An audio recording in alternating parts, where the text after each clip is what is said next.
dakwah itu satu profesi yang terbaik, mengingat bahwa itulah profesi para nabi.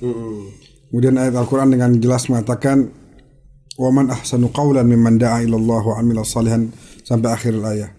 Sehingga banyak orang berlomba-lomba mungkin ingin menjadi dai, pendakwah. Dan hasilnya Habib, kita bisa melihat memang harus diakui ada 1-2 dari para dai ini, para mubaligh ini yang mungkin keliru. Mungkin keliru. Apa karena kurangnya pematangan dalam pembelajaran atau mungkin alasannya mungkin bisa bermacam-macam. Ya, jadi gimana antum menanggapi ada para dai yang bisa dikatakan keliru dan kemudian menghasilkan pemahaman yang keliru juga?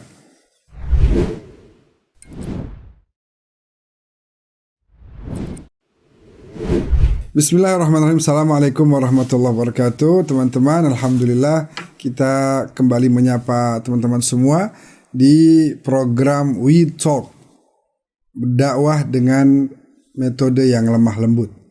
Tidak terasa besok kita akan masuk ke tahun baru Hijriah 1445, di mana artinya tahun baru Hijriah itu adalah kita mengingat kembali prosesi hijrah baginda Rasulullah Sallallahu Alaihi Wasallam dari kota suci Makkah Al-Mukarramah, beliau hijrah ke kota suci Madinah Al-Munawwarah. Tentu ada banyak sekali pelajaran demi pelajaran yang bisa kita raih, yang bisa kita gapai, yang bisa kita pelajari dari peristiwa hijrah ini. Tidak lain dan tidak bukan bersama guru kita yang kita cintai, Fadilatul Habib Al-Ustadz Haikal bin Hussein Al-Idrus. Kita sapa beliau. Assalamualaikum Habib. Assalamualaikum warahmatullahi wabarakatuh. Begini ya. Curiga ini. Habis dari Bali. Masya Allah. Dari Bali. Kalau gini bahaya lagi. Oh iya. Atau gini Aceh. Iya, sama. Ada orang masalahin Bib, katanya Soldi ya, sekarang ada yang begini, ada yang begini, ada yang begini juga. Ada yang begini ya? Iya begini, megang sini. Antum jangan begini Bib. Wah ya, Al-Idrus begini, Al-Idrus begini. Al-Idrus begini. Anda bilang begini, mau begini nggak masalah. Ya. Sama sekali nggak ada masalah. Yang repot kalau dipakai semua. Allah Akbar. Dari Aceh. Dari Sawan. Iya benar. Ini berakhir ya. Alhamdulillah. Baju bagus benar nih. Aduh. Menyambut tahun baru. Ya Allah. Masya Allah. Ini baru beli Beb. Iya. Tahun baru baju baru. Tahun baru baju baru. Masya Allah. Ini kacamata bembun mulu nih. Alhamdulillah. Ini kayak orang-orang Saudi Habib. Orang Saudi. Enggak, ini penjual. Apa? Penjual itu. Tamar Hindi. Tamar Hindi di Suriah. Iya, kalau kita di Suq Hamidiyah tuh. Suq Hamidiyah. Orang pakai pakaian model ada rompinya Cuan begini. Cuan taki ya zalame. Masya Allah. Semalam ana meeting sama teman-teman pengurus Al-Syami. Kita mengirim lagi pelajar ke Damaskus. Ana ikut dong. Weh. Nggak, artinya ana tahun ini kayaknya nggak berangkat. Cuma maksudnya terkait dengan persiapan dan sebagainya, murid-murid yang udah terdaftar. Jadi bagi teman-teman juga ada informasi menarik. Kita dari Al-Syami ini mengirim pelajar ke Damaskus setiap tahun. Kalau ada teman-teman yang mau ikut daftar silahkan. Mungkin tahun depan, karena tahun ini udah selesai, bisa ikut tesnya dan kalau lulus nanti bisa berangkat ke Damaskus. Yang perempuan ada Beb? Belum ada ya? Masih yang laki aja. Dan sekolahnya ada 2 pilihannya. Mujamma' Abu Nur Syekh Ahmad Kaftaro, Ma'had Asyam Ad-Dawli li Syekh Al-Marhum Syekh Adnan Al-Afyuni rahimahullahu ta'ala wa nafa'ana bi'ulumi fid darain amin. Habib, kita mau masuk tahun Hijriah. Nggak berasa besok. Besok itu awal tahun 1445. baru 1445 Hijriah. Jadi Nabi udah hijrah tuh Di sekian tahun. 1445. Wallah, bagaimana tuh jalan dari Mekah ke Madinah? Madinah belum ada kereta cepat.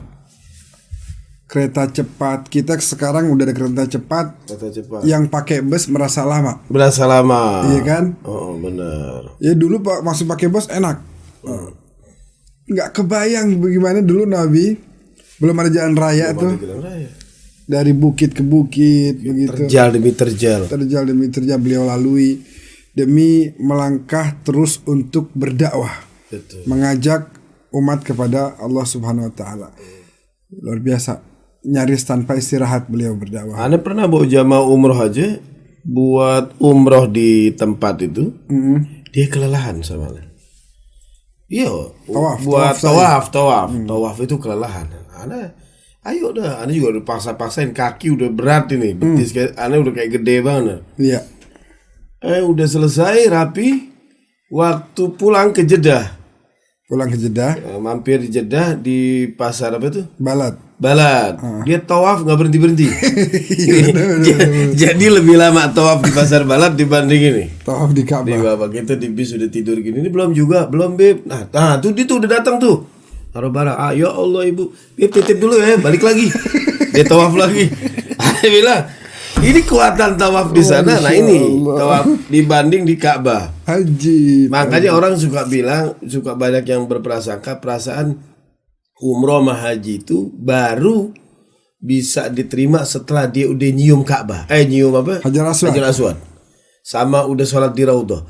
Itu bagus, tapi bukan satu-satunya itu. Karena kan kita berhadapan dengan hablum minan nas juga, orang disikut sama kita.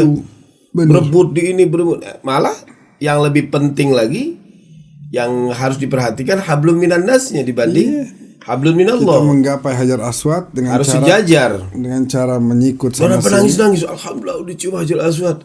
Terus gimana tadi? Di rumah harus berubah perilakunya. Alhamdulillah anu cium Hajar Aswad. Anu sikut sini. Anu berantem. Bela-belain. Kencang banget ngomong. Itu ada salah, itu dia. Nah, makanya perlu ada hijrah, Habib. Hijrah dari yang tidak baik menuju yang baik. Sekarang fenomena hijrah ini kaitannya dengan sekarang kan kebetulan tahun baru Hijriah. Fenomena hijrah ini lagi berkembang, lagi ngetren, di mana orang lu belum hijrah dong, yuk ikut yuk kajian dan lain sebagainya. Fenomena ini ada yang menghasilkan, ada yang pro, ada yang kontra, Habib. Ada yang pro, artinya ini dianggap bahwa satu perubahan dari yang tidak baik menjadi baik. Ada juga yang kontra, menganggap ini sekedar hanya zahir aja, secara zahir seperti itu. Dianggap bahwa itu masih kurang menyentuh batin dari orang-orang yang ada dan hadir di kajian itu. Nah sekarang kita mau dengar dari antum. Menurut antum nih, fenomena hijrah yang ada sekarang, bahkan bukan hanya ini, termasuk selebritis juga pada ikut kan, hijrah dan lain sebagainya. Menurut Habib fenomena ini bagaimana? Bismillahirrahmanirrahim. Itu sebenarnya Bib, itu juga udah bagus banget sebenarnya. Hijrah itu kan kalau nggak salah hadis dari Imam Bukhari itu pertama kalau nggak salah disebut ya, innamal a'malu binniyat wa innama likulli imri'in ma nawa. Lupa pakai qala Rasulullah sallallahu alaihi wasallam. Innamal a'malu binniyat. Sesungguhnya perbuatan itu dari niat. Ya. Dan setiap likulli imri'in wa innama likulli imri'in ma nawa. Dan setiap niat itu dan tergantung orangnya masing-masing. Andaikan hijrah setiap orang akan mendapatkan sesuai dengan yang niatnya. Kalau hijrahnya itu memang karena Allah, ya karena Allah. Man kana hijratuhu lillahi wa lirrasul. Ahsantum. Nah, kita bisa lihat kan, tapi urusan karena Allah dan tidaknya urusan hati pribadi dia. Sebenarnya kita udah bersyukur ada orang-orang yang mau hijrah kepada Allah. Tapi kan yang jadi masalah umpama mungkin kalau dia merasa kalau dia nih hijrah udah paling benar, orang lain salah. Nah itu yang repot. Kalau itunya insya Allah kita nggak pernah ada suudzon sama orang-orang yang hijrah. Tapi intinya gini, aneh ngelihat udah mulai asyik. Ada bahasa mereka menyebut ada ukhti, ada akhi, udah mulai ada bahasa-bahasa, udah mau kenalan ta'aruf, ada hijab, ada yang pokoknya nuansa-nuansa Islami. Dia tuh mau hadir di kajian-kajian yang mereka sebut dengan kajian Islam. Iya. Artinya kita bersyukur itu ada. Benar. Artinya sama sekali kalau ana sih pro kepada yang orang-orang hijrah seperti itu. Iya. Umpama, cuman mungkin ada tambahan. Tapi mereka tuh jadi jadi menyalah-nyalahkan yang lain. Ya itu sih Balik ke pribadinya masing-masing. balik ke pribadi, nggak harus orang yang hijrah. Kita Iya. juga sering nyalah-nyalain Benar. orang pendapat ini salah enggak. Yang penting mereka tuh udah hijrah, udah rapi, udah mau nuntut ilmu, sehingga ada basic keilmuan yang dia punya. Kalau Anda sih begini, Beb, melihatnya. Umpama ada orang nih, kalau nggak tahu deh, kalau antum mungkin sama kali sama Anda. Orang umpama pakai celana istilahnya nggak isbal. Oh iya. Ya nggak panjang, dia melihara janggut, terus dia pakai pakaian Islami apa segala macam. Dia yakin kalau itu dari Sunnah Nabi yang diajarkan melalui gurunya. Makjur. Anak rasa dia makjur. Dapat pahala. Makjur artinya dapat pahala dari Allah. Pasti. Karena anak inda zonni abdi. Iya. Ya Allah juga ngelihat sesuai. Udah dia merasa Ini benar. dan dia jalanin selesai. Anak sama sekali nggak pernah, alhamdulillah dari dulu nggak pernah nyinyir atau nggak pernah mengejek ada orang-orang yang kayak begitu. Makjur dia insya Allah. Iya, benar. Nah karena dia yakin dari guru-gurunya. Kalau umpama dia bilang oh dia itu salah, lalu berlebihan, mana ada begini, dia belajar dengan guru yang berbeda sama ente. Iya, iya. Hargain. Betul. Makanya selalu Anda bilang begini, kalau umpama kita nggak tahu, selalu tuh harus diomongin begini. Ini hadis belum pernah dengar. Menurut sepengetahuan saya, harus ada kata-kata begitu. Iya. Jadi artinya berapa banyak di luar pengetahuan kita nggak tahu itu hadis ada apa kagak. Makanya kan ada orang suka diajak debat nih umpama. Mungkin antum pernah dengar ya. Ada nih orang ngajak debat sama kita. Panjang lebar kita bakal. Hati-hati bentar muncrat lagi. Lagi minum gini keingetan tadi. jadi kita. Ana bilang, wah ini harus kita terangin nih. Ini loh hadis Nabi, kalau Allah Ta'ala begini, terangin. Kalau Rasul begini, kalau a'immah begini, kalau imam begini, dan kalau para habaib salafun salihin begini. Udah komplit. Maksud dia kenyang lah dengan dalil-dalil kita. Dan di luar dugaan dia begini. Aneh kira paham. Udah paham. Maksudnya puas. Dia ngomong apa coba? Tapi menurut aneh menurut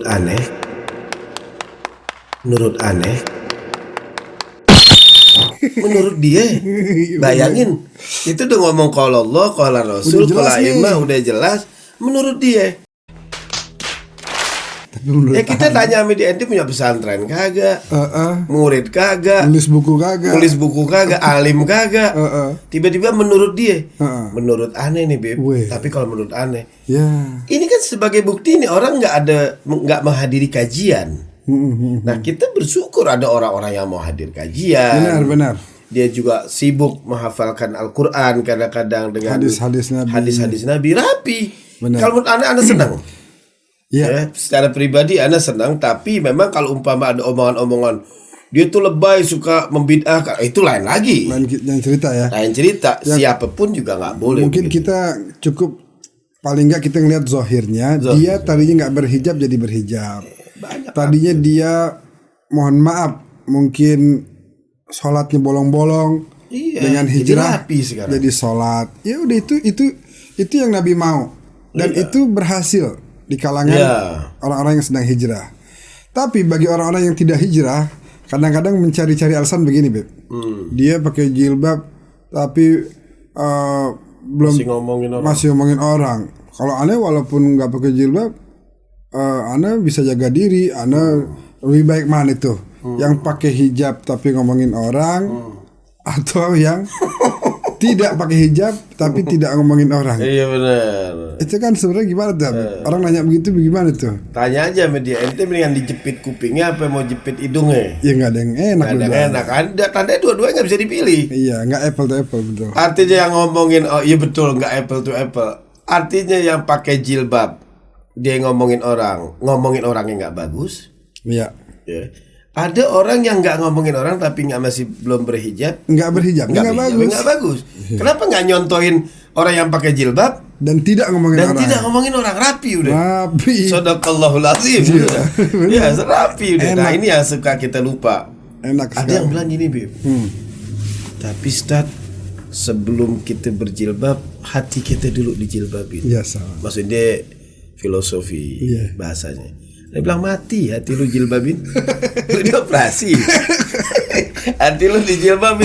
Napasnya gimana? Bener. Artinya buat apa dia pakai artinya mungkin dia maksudnya begini. Pribadinya dulu lah dirapiin baru busana luarnya baru gitu. Enggak ada Al-Quran mengatakan tiba-tiba umpama Nabi diturunkan surat An-Nur kalau nggak salah dikatakan Qul ya ayyuhan nabi qul li azwajika ya ayyuhan nabi qul li azwajika wa banatika wa nisa'il mu'minin yudnina 'alaihinna min jalabibihinna. Ada enggak kalimat tambahannya? Kalau dia siap. Enggak ada. Kalimat qul itu merupakan satu perintah yang betul-betul dahsyat yang selevel dengan kalimat tauhid. Iya. Qul huwallahu ahad. Artinya penting ini. Artinya ini penting, genting benar nih urusan. Artinya harus ada begitu, bukan yang tadi pilihan kayak begitu ya. Repot loh gitu. Mungkin memang gini, kalau Ana lihat dakwah itu satu profesi yang terbaik, mengingat bahwa itulah profesi para nabi. Kemudian ayat Al-Quran dengan jelas mengatakan waman ahsanu qawlan mimman da'a ilallah wa amila salihan sampai akhir ayat. Sehingga banyak orang berlomba-lomba mungkin ingin menjadi dai, pendakwah. Dan hasilnya Habib, kita bisa melihat memang harus diakui ada 1-2 dari para dai ini, para mubaligh ini yang mungkin keliru. Mungkin keliru. Apa karena kurangnya pematangan dalam pembelajaran atau mungkin alasannya mungkin bisa bermacam-macam. Ya, jadi gimana antum menanggapi ada para dai yang bisa dikatakan keliru dan kemudian menghasilkan pemahaman yang keliru juga yang didapat oleh para pendengarnya? Kayak begini, Bib. Komentator sepak bola yang di ruangan AC pakai jas itu lebih pintar dari pemain sepak bola dunia. Benar. Mestinya tadi Cristiano Ronaldo salah. Harusnya dalam hal ini dia mestinya di sudut di sini. Benar. Sehingga ketika dioper ke sini coba dia suruh turun. Gak bisa. Bunuh diri dia. Salah sendiri karena apa? Komentar itu jauh lebih tenang, lebih kayak benar karena dia bukan pelakunya di situ. Betul. Kan orang yang suka salah di bidangnya ya karena dia memang kerjaannya itu. Orang yang sering kesetrum siapa? Tukang listrik. Iya, orang yang lumayan ngalamin risikonya nabrak apa? Ya, supir. Nah, orang yang sering keliru dalam omongan ya pasti orang yang berbicara. Artinya dimaklumi lah ya. Dimaklumi ada orang umpama keliru dikit nggak usah diperbesar. Dia umpama ada beberapa ayat ini nggak aib dia. Nggak boleh diperbesar dikasih unjuk ke sini. Mungkin bisa jadi ada orang bisa bantah gini. Oh, dia kelirunya umpama dalam berpendapat ini salah, mestinya begini. Kan kita harus tahu dia punya guru juga berbeda dengan gurunya dia. Dan kita harus hargai.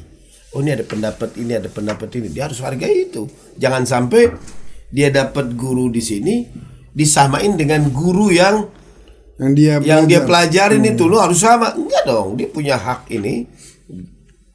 Punya pendapat kayak begini, dia punya pendapat gini. Selesai. Benar. Ana Beb pernah jadi guru agama dulu. Ceritanya ujian praktek sholat. Ini ada orang sholat. Mama yang satu sholat dia bilang, Anda tanya, coba pembukaan dari sholat apa? Allahu Akbar. Inna sholati wa nusuki wa mahyaya wa mati lillah. Sampai segala hafalin segala macam. Anda dalam tanda kutip sidak. Ente benar gak nih sholat? Ya, benar gak bacaan sholat? Ada satu anak lagi ngafalin dan Anda lihat orang nih rapi. Kok tumben dia menghafalin inna sholati wa nusuki? Anda tanya, ayo, lalu saat lagi ngafalin. Ente gak pernah sholat? Sering saat. Kenapa masih ngafalin? Ana beda bacaannya. Bacanya apa? Allahumma ba'id baini wa baina khotoya kama yunaqqa, yang di Muhammadiyah diajarkan. Ana bilang, oh gitu, nggak apa-apa, duduk sini. Baca yang itu. Baca seperti yang ente baca. Boleh. Sebagaimana ente diajarin sama guru ente, kemudian orang tua ente diserahkan kepada itu guru, bacaannya begitu, Anda benerin ente. Nggak harus sama. Benar. Nah ini yang sering lupa. Jadi orang menganggap ukuran Islam itu adanya di dia. Padahal nggak bisa. Ya ini kita harus bisa menghargai pendapat orang. Jangan sampai orang ini dihukumi salah hanya karena pendapat dia berbeda dengan pendapatnya dia. Kita pernah lihat, kita dulu pernah dengar, mungkin ada pernah ngulang apa agak di kitab Ma la yajuzu fil khilaf bainal muslimin. Muhammad Isa Abdul Jalil. Nah. Yang ngelihat ada orang lagi sholat, maaf menggerak-gerakkan telunjuknya, diketok sama patah. Wah, kenapa? Haram hukumnya. Kata siapa? Kata guru saya. Waduh. Guru saya mengutip dari Syekh Al-Qaidani. Loh, ternyata dibuka. Tanya polisi, kata ulama itu, coba lihat. Ternyata di Fathul Qarib, Syekh Al-Imam Ibrahim Al-Baijuri bilang, fikihnya apa? Wa in harrakaha kuriha. Makruh. Kalau digerak-gerakin cuman makruh wala haram. Wa in harrakaha kuriha walakin la tabtul salatuhu fil asah. Kan tapi dia sama sekali tidak membatalkan sholatnya sama sekali. Sholatnya nggak batal ya. Kita lihat lagi di Syekh Ibnu Ruslan, apa kalimatnya dulu yang natomane, wa inda illallahi fal muhallala irfa' li tauhidil ladzi sallaitalah. Naam. Dan ketika sampai kalimat la ilaha illallah, angkat. Angkat di sini ada dua tafsiran, ada yang menggerak-gerakan, ada yang biasa aja. Karena ada riwayat dua yang mengatakan Nabi juga pernah lempeng tanpa menggerak-gerakan, ada yang menggerak-gerakan dari riwayat Ibn Mas'ud. Tapi yang mengatakan bahwa Nabi itu lurus, dia menghargai bahwa pendapatnya enggak, Nabi jangan-jangan pada saat itu dia tidak mengatakan itu salah. Benar, bisa jadi itu terjadi karena Nabi itu sering lapar. Sehingga gerakannya tuh ini, jadi Nabi memang gemetar karena lapar. Ada yang berpendapat gitu, kita hargain, bisa jadi ada. Sallallahu alaihi Allah ya Rasulullah. Jadi enggak jangan mentang-mentang kita ini paling benar kemudian akhir ngatain orang yang beribadah seperti ini. Kita insyaallah ada orang mau ibadah kayak apapun. Tadi yang kita bilang mau dia sholatnya begini, mau begini itu segala macam. Ya penting kita mengatakan Al-Quran udah jadiin patokan. Qad aflahal mu'minun alladzina hum fi salatihim khashi'un. Gak ada yang memperhatikan di Al-Quran. Beruntung orang mukmin yang mana salatnya mending khusyuk. Jadi Al-Quran menyoroti batiniyatus shalah, bukan zahiriyatus shalah, bukan dari gerakannya, tapi kalau dia begini khusyuk, fadhal. Imam Haddad bilang dikabulkannya sholat tuh sejauh mana dia khusyuk. Benar. Ketika 50% ya berarti 50%. Sukunul a'dha wa hudurul qalb. Hudurul qalb. Makanya luar biasa kan. Kayak antum dulu. Antum sempat bilang juga. Ingat gak? Iya benar. Waktu Anda di Damaskus dulu. Oh gitu ya. Ya salah. Ini saking offense nih. Omongan-omongan antum Anda hafalin. Zenter diajak gak? Dan mau ikut. Jadi kalau anak waktu itu ajak antum, Habib datang lagi dong ziarah ke sini, ada makam para keluarga Nabi, para sahabat Nabi. Antum sampaikan waktu itu ada kalimat itu bahwa ziarah itu selain daripada jasad yang hadir, tapi juga harus ada hati yang hadir. Ana menangkapnya waktu itu. Ana menangkapnya waktu itu walaupun jasad antum tidak hadir, tapi hati antum selalu hadir. Ya Allah, benar. Selalu seorang ziarah. Al-Faqir ini kepada antum, ya Masya Allah. Ada selalu Beb, kalau agak malam tuh si Syekh Ahmad Ghazali. Oh iya. Kalau mereka lagi dia mau hubungan sama kita tuh melalui telepon, kita masih tuh Ahmad Ghazali masih pelajaran apa kita masih astafid minnu. Jadi beliau dulu bareng sama antum. Barat. Sekelas. Satu kelas. Habis Bedanya itu dia pas ustadz beneran, kita ustadz salah-salah.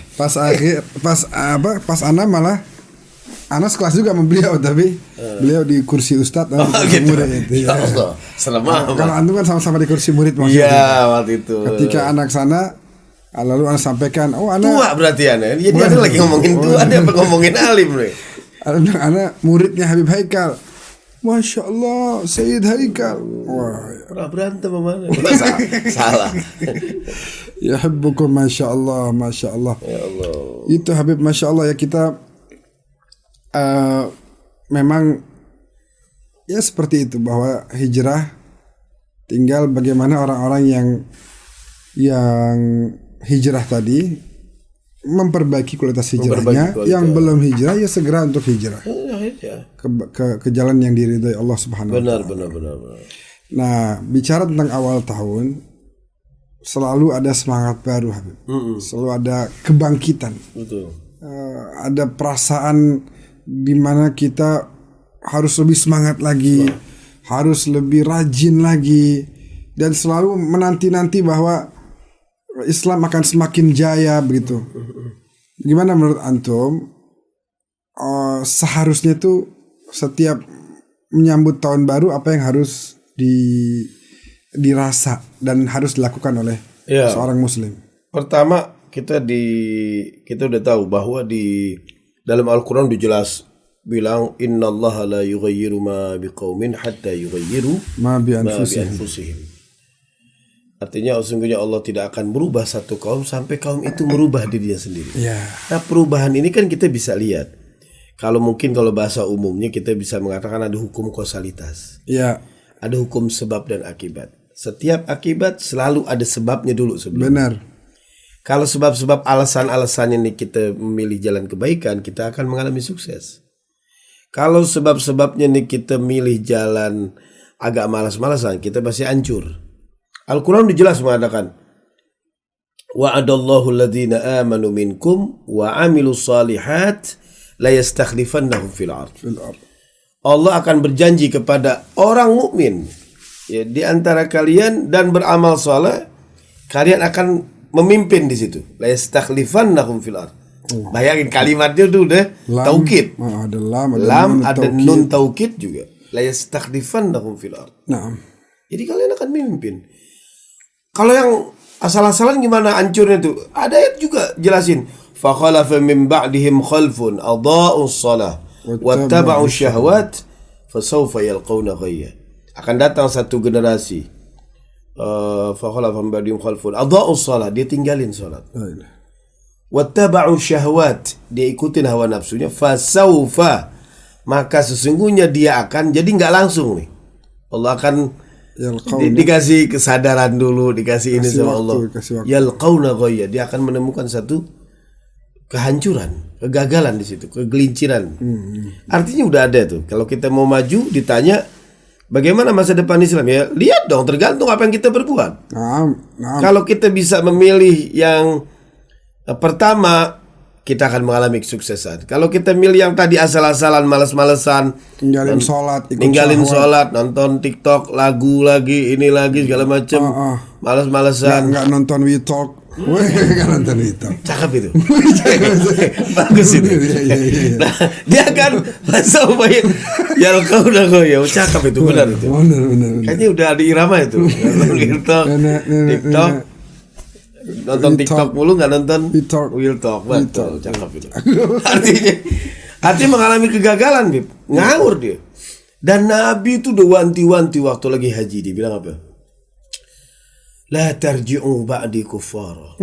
Jangan kau balik sepeninggalku tuh dalam keadaan kafir.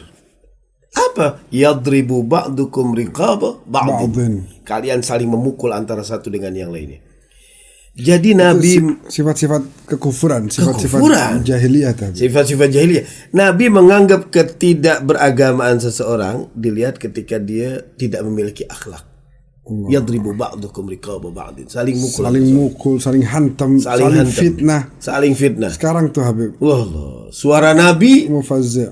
Apa dibilang suara Nabi itu suara kedamaian. Nah, Suara kita adalah suara kebencian. astagfirullah. Jadi kita ini baru berbuat baik, baru ramah kalau sama orang-orang yang segolongan sama kita, yang maaf-maaf yang fikihnya sama, Ya. yang status sosialnya sama, baru kita baik. Jadi Nabi dari dulu sebenarnya ngajarin kepada para sahabat-sahabatnya Islam rahmatan lil alamin. Kita mempraktekannya Islam rahmatan lit taifin. Rahmat sekalian alam, yang satu kalau kita rahmat buat kelompok kita doang. Kelompok aja, taifah muayyanah. Taifah muayyanah. Yang kita satu kelompok dengan dia, Iya. satu alma mater gitu ya. Senyuman kita buat dia doang tuh. Yang sama yang lain siapa nih? Beda sama kita nih. Beda nih. Oh. Iya. Ini orang pernah nyender tembok gak nih? Nah, ini susah apa kagak? Pernah nyender tembok apa kagak? Artinya apa? Rumahnya pagar. Rumahnya pagar, jangan-jangan. Oh, ini orang gentengnya belumut nih. Gentengnya belumut. Ini kamar mandinya kacanya separuh nih. Kaca separuh. Kaca apa nih? Kacanya separuh. Kamar mandi itu kaca yang pecahan. Buat ngaca. Buat ngaca. Nah ini, jadi kita status sosial dari kita ini. Sekarang gitu Habib. Sekarang kaitan dengan hijrah ini. Dia nggak ikut kajian tuh. Atau yang nggak ikut gitu. Dia sih hijrahan nggak asik. Nggak asik. Nah, itu kan terjadi sekarang. Atau bahkan sesama yang hijrahnya juga begitu. Beda ustadz. Oh dia kajiannya di sono, kita sini. Ya Allah. Beda. Nabi ngajarin kita Islam yang inklusif. Kalau kita yang eksklusif. Ya, perlu dicatat tuh Zen. Iya. Omongan orang sukses tuh. Benar. Nabi tadi? Nabi ngajarin kita Islam yang inklusif, artinya Islam yang bisa menerima perbedaan. Iya. Tapi kita mempraktekkan secara eksklusif. Hanya kita doang yang paling benar. Padahal kalau lu Nabi begitu ya. Semua kalau misalnya ada yang Sayyidul Walid tuh menengok fakir miskin yang sakit tak dihinakan walau sedikit. Jadi menerima undangan seorang miskin dan kaya tidak dipandang. Indah Nabi. Idza da'ahul miskin ajabahu ijabatan mu'ajjal sallallahu alaihi wasallam. Makanya lagi haji aja Bib. Antum kemarin haji ya? Tahun ini enggak. Tahun ini enggak. Kemarin lagi haji aja sebenarnya Anda udah ngomong sama orang-orang kalau yang lagi di manasik tuh lagi pada mereka mau jalan dan bilang kita di sana nggak ada perbedaan sama sekali. Iya. Orang yang jadi jamaah haji itu kumpul di tempat yang sama, berzikir dengan bahasa yang sama, memakai pakaian ihram yang sama. Nggak ada beda antara hamba saya dengan rakyat jelata. Antara raja dengan rakyat jelata. Antara orang kaya dengan orang biasa. Antara sarjana dengan orang-orang biasa, sama sekali. Sama semua. Jadi sama sebenarnya. Nah, ini yang suka kita lupa. Tidak dipandang tuh pakaian. Nggak dipandang. Yang biasanya orang pakai pakaian ini lebih dihormati. Oh iya. Ternyata kata Allah hari itu tidak ada perbedaan antara kalian. Inna akramakum indallah atqakum. Yang paling bertakwa lah yang paling mulia di sisi Allah. Kita lihat ada banyak pelajaran. Bilal bin Rabah dan lain sebagainya. Ada Zahir sahabat Nabi yang selalu dimuliakan walaupun fakir miskin, tingkat sosial rendah, kerjaannya juga kerjaan yang menengah ke bawah begitu. Ingat kan Ibnu Umar punya itu? Amr bin As. Punya putra kalau nggak salah. Dia nyenggol orang budak hitam tuh. Uskut ya bena amatin sauda. Allah. Diam kau.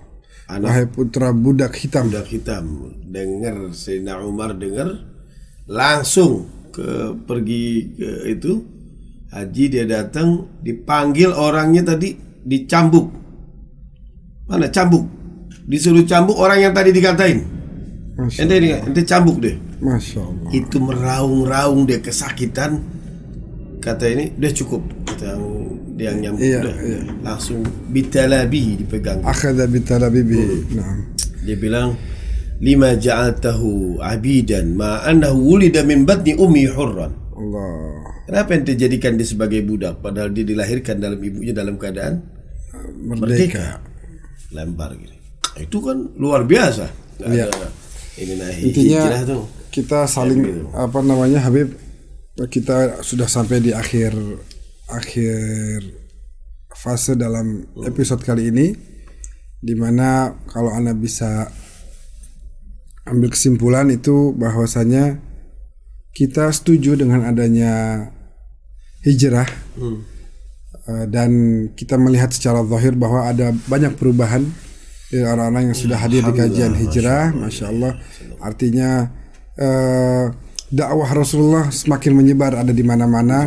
Yang tadinya tidak menyapa atau tidak sampai kepada para kaum selebritis, sekarang sampai dan mereka terima itu dengan baik. Alhamdulillah, mudah-mudahan ke depan semakin menyebar luas, dan tadi kebangkitan Islam mudah-mudahan semakin dekat, dan kita akan bisa merasakan kebangkitan itu bersama-sama. Amin. Terima kasih banyak Habib Ana atas kesempatannya dibuka dengan ini.